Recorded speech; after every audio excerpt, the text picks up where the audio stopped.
Hi, Gary Klaban here, and we'll talk about orchestrating innovation. Now, people hate this word innovation. It seems like it's just going to be something difficult to do and you have to have all this creative brain stuff going on. So what do you do when you got service workers, you've got middle-level managers, you've got people that are pushing paper around? They're not necessarily in jobs that we consider to be innovative. Just kind of get your work done. Well, let's start with something called decision rights.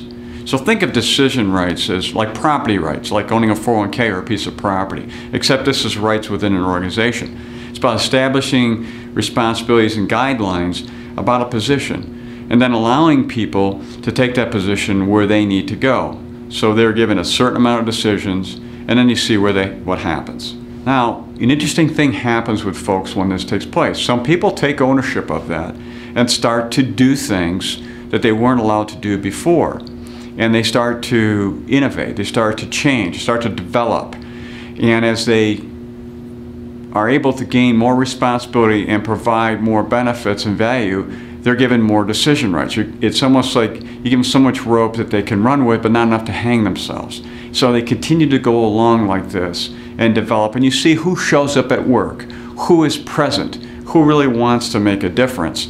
And you find that throughout your organization, and those folks start to move up. Now, a couple things go on here that kind of go hand in hand with decision rights. There needs to be some constant communication and development, and so it really means you need to look at a mentoring program. Now, again, mentoring scares folks, but let's make it simple. Mentoring is about leading by example, number one. Number two, everybody can be a mentor. People learn from both sides coming up or going down in an organization, depending on how you're structured. A lot of you now are horizontal, but you can be vertical as well. So what do? I'll give you a simple model. It's the Hershey-Blanchard model. Now this particular model has 4 stages to it, which most of us go through when we learn a new job, new responsibilities. We start by instruction. We have a low expertise, high level of commitment, and we're just being taught as we go along by our mentor or others out there. Next it goes into coaching, where we're basically, expertise is moving up, commitment's getting a little down because we've been moving along through this job, but let's say we're coaching along, and then it gets into support, basically supporting this person in their roles, making these decisions. Their level of expertise is moving up even higher now, and their commitment is starting to change because they're starting to take ownership and moving along, just like in decision rights. Finally, it's about delegation. And delegation is now, they're pretty much on their own. Highly level expertise, they're pretty much doing these things on their own, really don't need a lot of mentoring at this point.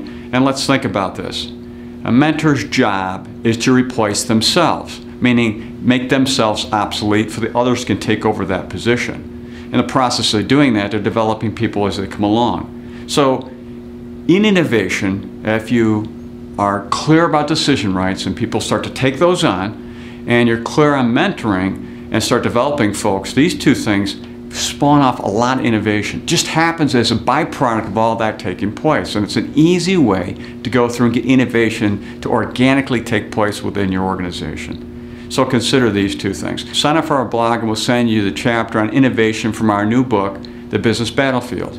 Till next time, enjoy.